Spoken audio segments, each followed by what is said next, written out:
झारखंड के स्कूलों को गुणवत्तापूर्ण शिक्षा देने के लिए प्रेरित करते हुए मुख्यमंत्री हेमंत सोरेन लगातार प्रयास कर रहे हैं कि स्कूलों को बेहतर ढंग से सुनियोजित तरीके से बच्चों को शिक्षा दिया जाए। और इसी को लेकर मुख्यमंत्री हेमंत सोरेन के द्वारा आज लगभग 29,000 टैबलेट का वितरण किया गया। इस टैबलेट के माध्यम से स्कूलों में शिक्षा को गुणवत्तापूर्ण बनाने में मदद मिलेगी। मौके पर मुख्यमंत्री हेमंत सोरेन ने क्या कुछ कहा, आइए आपको सुनाते हैं। वर्तमान शिक्षा व्यवस्था के अनुरूप जहां देश के अलग अलग क्षेत्रों में नए आयाम जुड़ रहे हैं, नए तकनीक्स आ रहे हैं, कंप्यूटराइजेशन, डिजिटलाइजेशन का जो आज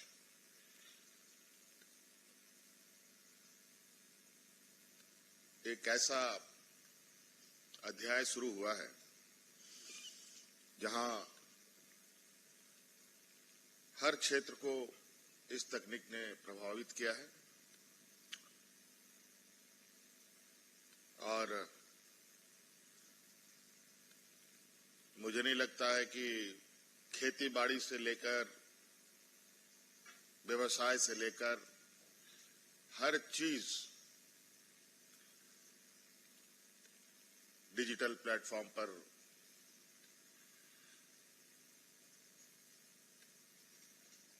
लोग जुड़ रहे हैं।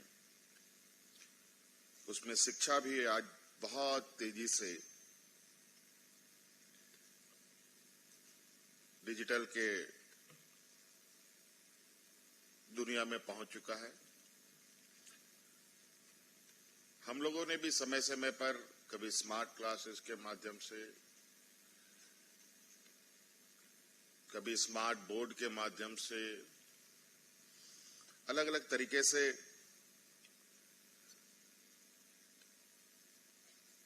कार्यक्रम को चलाया भी है।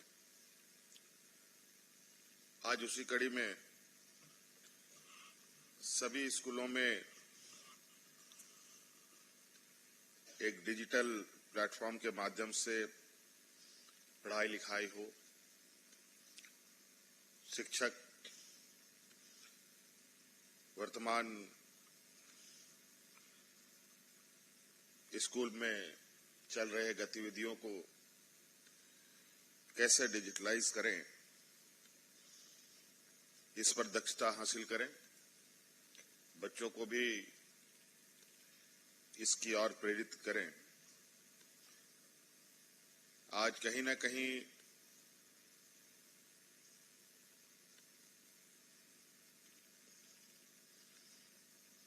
हर वर्ग, हर उम्र का,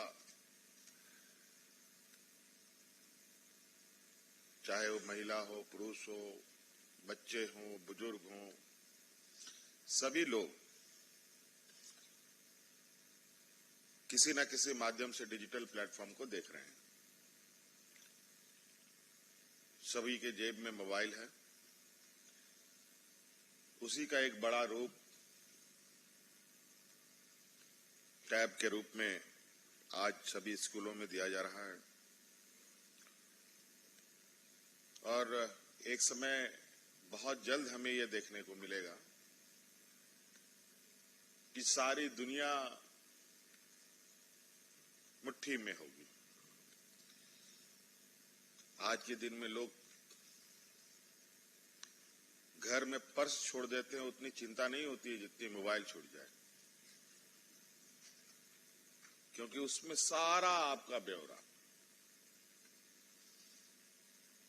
बैंक लेन देन से लेके, बल्कि आप अपनी मस्तिष्क को भी उसके अंदर डाल के रख देते हैं, तो कोई चिंता होती नहीं है। मोबाइल साथ में है तो सारा कुछ, सारा दुनिया अपने साथ में। ई क्लासेस का आज आप देख रहे हैं कितना बोलबाला आ चुका है। आज चाहे हमारे बड़े क्लासेस के बच्चों के लिए ट्यूशन की बात हो, कोचिंग की बात हो, सभी चीजें डिजिटल प्लेटफॉर्म पे चल रही हैं। इसलिए ये जरूरी है कि हम सब खुद भी और अपने आने वाले पीढ़ी को भी इस आने वाले इस तकनीकी युग में अपने को मजबूती से खड़ा करने के लिए हमें तैयार करना पड़ेगा।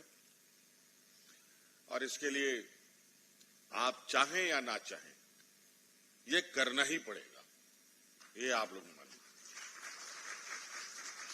इसलिए बेहतर है कि हम इस काम में जुट जाएं।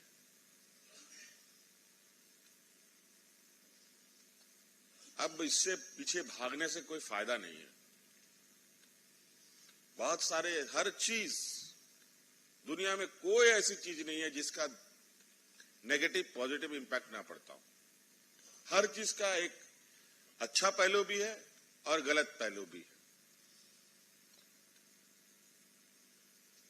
बात हम पर निर्भर करता है, आप पर, खुद पर निर्भर करता है कि उसके किस पहलू के साथ हम आगे बढ़ते हैं।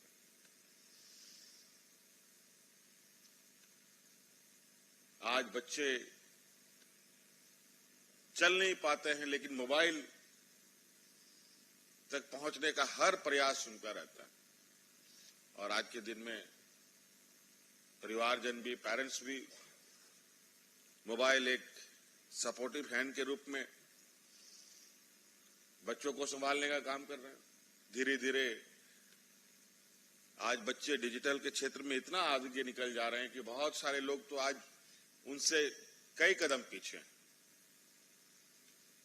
इसलिए उनको भी बढ़ाना है, हमें खुद भी बढ़ना होगा, तभी इस तकनीक का बहुत सदुपयोग होगा।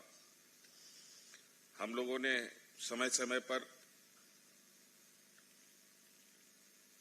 राज्य के होनहार बच्चों को और उसके साथ साथ पढ़ने वाले राज्य के सभी बच्चों को शिक्षा को लेकर और बेहतर आगे बढ़े, इसके लिए हमने अलग अलग माध्यमों से उनको प्रोत्साहित भी करने का काम किया। आपको मालूम होगा कि राज्य में, चाहे वो हमारे झारखंड जैक बोर्ड हो, सीबीएसई बोर्ड हो, आईसीआईसीआई बोर्ड हो, सभी बोर्ड में जिन क्लास में बच्चे फर्स्ट, सेकंड, थर्ड आते हैं, चाहे वो साइंस हो, आर्ट्स हो, कॉमर्स हो, सभी बच्चों को हम प्रोत्साहन राशि देते हैं। और ये आज से नहीं, जब से हमने सरकार संभाली है उस समय से फर्स्ट जो लाते हैं उनको हम 3 लाख रुपए का आर्थिक सहायता देते हैं और साथ साथ में एक लैपटॉप भी देते हैं और एक मोबाइल भी देते हैं, ताकि साधारण middle class, lower middle class किसी तरीके से अपना जुगाड़ उनके परिवारजन निकालते हैं। लेकिन जो गरीब गुरुआ लोग हैं वो अच्छी संस्थाओं में पैसे के अभाव को लेकर के एडमिशन नहीं ले पाते, संसाधन के अभाव में लैपटॉप नहीं ले पाते, मोबाइल नहीं ले पाते। तो उन बच्चों के लिए जो भी हो, फर्स्ट, सेकंड, थर्ड, उन सबको क्रमशः 3 लाख, 2 लाख और 1 लाख, साथ में एक लैपटॉप और मोबाइल देने का काम हम लोग करते आ रहे हैं। उसी कड़ी में आपको पता होगा कि इस देश का ये पहला राज्य है जहां सरकार अपने खर्चों पर अपने इस राज्य के गरीब गुरुआ परिवार के बच्चों को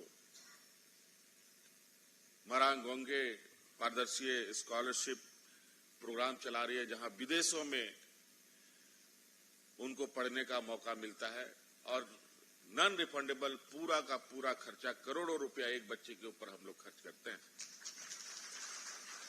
वो सिर्फ इसलिए कि वो देखे कि आज इस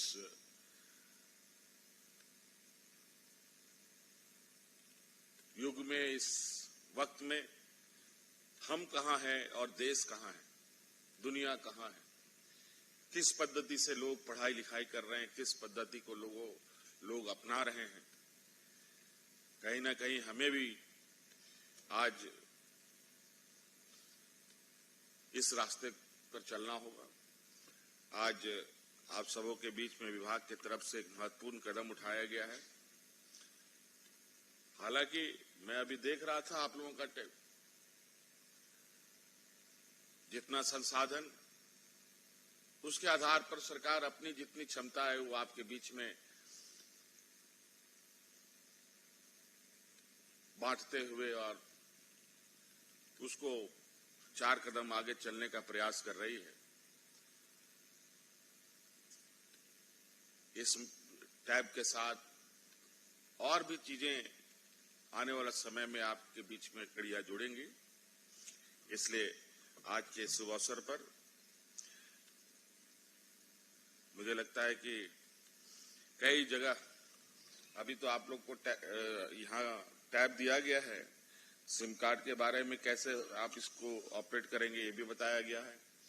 लेकिन कई स्कूलों से ये भी शिकायतें आएंगी कि वहां नेटवर्क काम नहीं करता।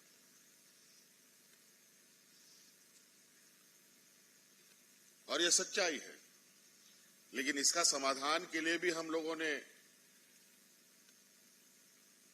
विचार बना रखा है कि आने वाला समय में राज्य के हर पंचायत में कम से कम एक मोबाइल टावर होगा। ये इसकी हम लोगों ने काम शुरू कर दी, क्योंकि बहुत सारी चीजें हैं, बैंकिंग व्यवस्थाएं हैं, पीडीएस व्यवस्थाएं हैं, डीबीटी के माध्यम से हम लोग गरीब गुरबा लोगों को, बूढ़े बुजुर्ग को पेंशन देते हैं। नेटवर्क के अभाव में बहुत सारी दिक्कतें होती है, हमें भी दिक्कत होती है। और इस टैब के माध्यम से आप गांव के किसी भी जंगल में हो, आप सीधा संपर्क आप हेडक्वार्टर से लगा सकते हैं, जुड़ सकते हैं ऑनलाइन। जैसे कभी कभी हम लोग वीडियो कॉन्फ्रेंसिंग करते हैं,